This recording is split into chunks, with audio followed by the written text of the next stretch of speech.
Sir సొంతింటి కళ అనేది ప్రతి ఒక్కరికి కూడా ఉంటుంది. ముఖ్యంగా మధ్య తరగతి వాళ్ళం. మరి ఇప్పుడు హైదరాబాద్‌లో మనం చూసుకుంటే గనక 1,00,00,000 2,00,00,000 ఫ్లాట్ అయితుంది. మరి మధ్య తరగతి వాళ్ళు 20-30 లక్షల వరకు మాత్రమే వెచ్చిస్తారు.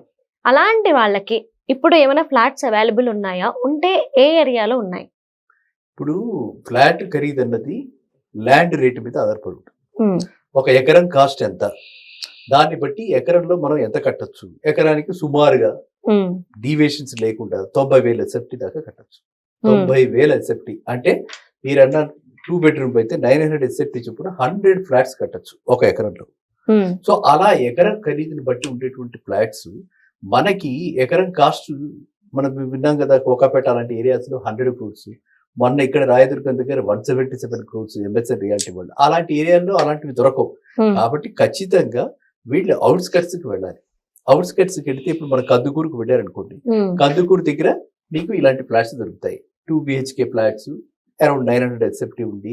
అదే ఫస్ట్ హోమ్ బయర్ అయితే ప్రధానమంత్రి ఆవాస్ యోజన స్కీమ్ కూడా ఉంది. Only for women.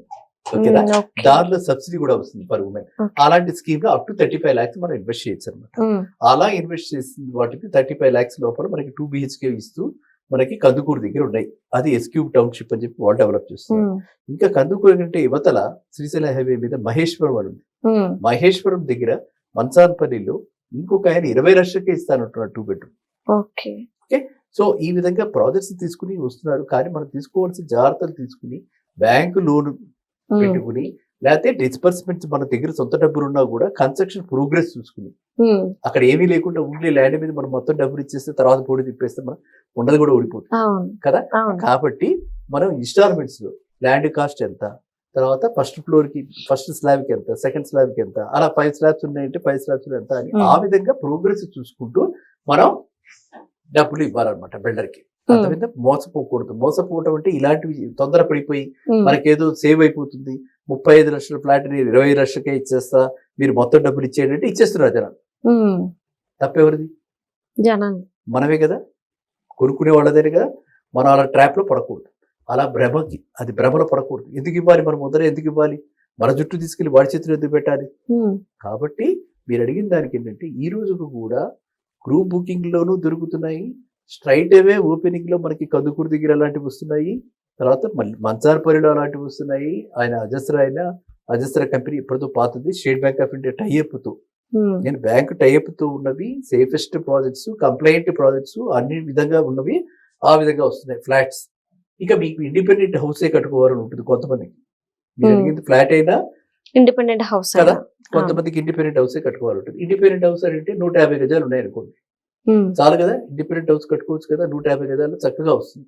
150 గజాల్లో ఒక 80 గజాలు, 90 గజాలు ఇల్లు కట్టుకుంటే హ్మ్. అంటే ఒక ఫ్లెక్సీ హోమ్ లాగా చిన్నది 2 బెడ్‌రూమ్ కట్టుకుంటే 150 గజాలకి 20,000 వేసుకున్న మాక్సిమంలో 15-20 లోపల ఉన్నాయి చాలా చోట్ల. హ్మ్. వేసుకున్నా కూడా 22.5 లక్షలు అలా 150 ఇంటూ 15,000 అంటే 22.5 లక్షలు, హ్మ్. 25 లక్షల లోపలే స్థలానికి అవుతుంది. హ్మ్. దానిపైన మనం కట్టించుకుని ఇంకొక 15 లక్షలు పెట్టుకుంటే 40 లక్షలకి ఇండిపెండెంట్ హౌస్ వచ్చేస్తుంది. హ్మ్.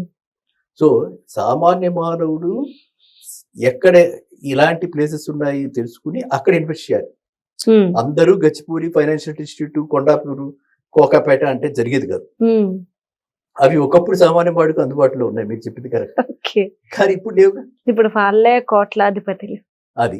కాబట్టి ఇప్పుడు కొంచెం ఎక్కడ ఉన్నాయో అక్కడికి దూరంగా వెళ్ళాలి. హ్మ్. ఇప్పుడు అదే మనకి బాంబే హైవే వెళ్ళారనుకోండి. బాంబే హైవేలో కూడా మనకి కంది దగ్గర ఆ ఏరియాలో 15-20 వేలకి గజాలు ఉన్నాయి.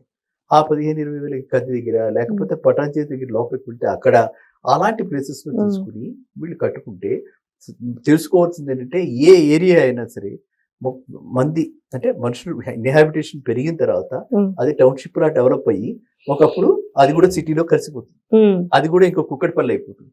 కదా! ఇవన్నీ కూడా మీకు తెలీదు. మీరు చిన్నవాళ్ళు. 25 ఏళ్ల క్రితం మేము చూసినప్పుడు ఇవన్నీ అడవులు. హ్మ్.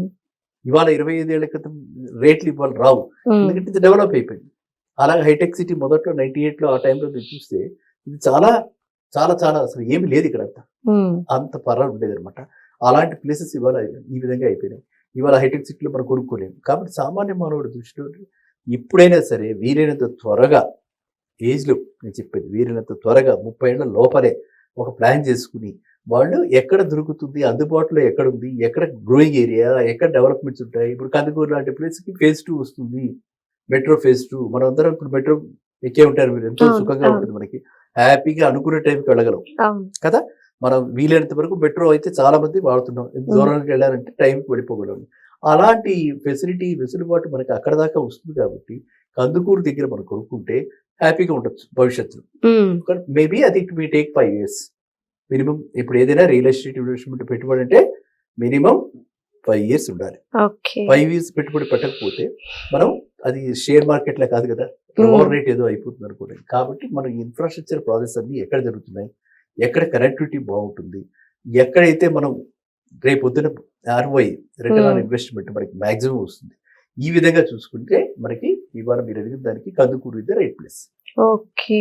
అంటే సార్ ఇప్పుడు మనం చూసుకుంటే గనక మోసాలు అనేవి జరుగుతూ వస్తూ ఉన్నాయి. మరి ఇలాంటి ఏరియాస్ లో ఇప్పుడు హైదరాబాద్ లో ఉంటారు, కానీ ఇక్కడ నుండి అక్కడికి వెళ్ళి ల్యాండ్ ఉందా లేదా చూసుకోవడం, ఫ్లాట్ కి అక్కడ స్టే చేయడం అవ్వదు. కాబట్టి ఇలాంటి మోసాల బారిన పడకుండా వాళ్ళు సేఫ్ సైడ్ గా ఎలా ఉంటే బెస్ట్ అంటారు? కరెక్ట్. దానికి ఎప్పుడైనా సరే ఫెన్స్డ్ ప్రాపర్టీ అంటే ప్రొటెక్టెడ్ ప్రాపర్టీ. ఓపెన్ ల్యాండ్ పెట్టేసేసాము, కష్టం అవుతుంది మనకి. ప్రొటెక్టెడ్ ప్రాపర్టీ అర్థమైనా, ఒక గేటెడ్ కమ్యూనిటీ లాగా గేటెడ్ విల్లా ప్రాపర్టీ. నేను ఏదైతే చెప్పానో అవి రెండు కూడా గేటెడ్ విల్లా ప్రాజెక్ట్స్. అండ్ ఇదే కాకుండా మన అక్కడ ఇంకా మీకు ఇంకా ఎక్కువ భయం ఉంది అనుకోండి, వాళ్ళ టెక్నాలజీ చాలా వచ్చేసింది. మన మొబైల్లోనే మనం వాచ్ చేసుకోవచ్చు. CCTV లాగా పెట్టేసుకుంటే మన ఇంటి దగ్గర పిల్లాడు ఎలా ఉన్నాడో ఏమిటో చూసుకోవడానికి ఒక తల్లి ఎలా వాడుకుంటుంది, అలాగే మనం ఆ ప్లాట్ మీద ఎవరైనా కబ్జా కాకపోయినా ఎవరైనా దానిలో ఏమన్నా ఒక ఏంటంటే బోర్ వేసేసారు, లేకపోతే దాని దగ్గరికి వెళ్ళారు, చూసారు, చెందారు, ఆడుకుంటున్నారు, క్రికెటే కదా అని అనుకుంటుంటే రేపు ప్రాబ్లం అయిపోతుంది. ఇలా ఏమైనా చేస్తున్నారా అని చూసుకునేందుకు మనం మొబైల్ యాప్ లో చూసుకోవచ్చు. CCTV పెట్టి మొబైల్ యాప్ లోనే మనం చూసుకోవచ్చు, మానిటర్ చేసుకోవచ్చు. మీరు ఎక్కడున్నా చూసుకోవచ్చు, అమెరికాలో ఉన్నా కూడా చూసుకోవచ్చు, ఇక్కడే కాదు, సిటీలోనే కాదు. సో ఇన్ని అంటే మనకి ఇప్పుడు కొత్తగా ఇన్ని టెక్నాలజీ తోటి మనం ఈ విధంగా ప్రాపర్టీ ప్రొటెక్ట్ చేసుకోవడానికి ఉన్నాయి. అదే కాకుండా కొంతమంది ఏజెన్సీస్ కూడా తయారైనాయి. ఆ ఏజెన్సీస్ ఏమిటంటే అంటే మన ప్రాపర్టీ ఎలా ఉంది ఏమిటని, వాళ్ళు ఎక్కడ ఉంది ఏమిటని చెప్పి వాళ్ళు కూడా ప్రొటెక్ట్ చేసి మనకి డేటా ఇచ్చేటువంటి వాళ్ళు కూడా ఉంటారు. కాబట్టి పాతకాలానికి ఇప్పటికి చాలా తేడా వచ్చింది. ఓన్లీ థింగ్ ఏంటంటే అవేర్నెస్ లేదు. ఇలా CCTV మనం పెట్టుకుని చిన్నపిల్లాడి క్రైడల్ పెట్టుకుని మన ఇళ్లలో ఆఫీసుల్లో చూసుకుంటూ ఉంటారు చాలా మంది. ఆ విధంగా మన ప్రాపర్టీ కూడా ఇలా చూసుకోవచ్చు, మానిటర్ చేసుకోవచ్చు. It only cost few thousands. లక్షలు పెట్టి ప్రాపర్టీ కొనుక్కున్నాం, థౌజండ్స్ పెట్టి కొనుక్కోవచ్చు.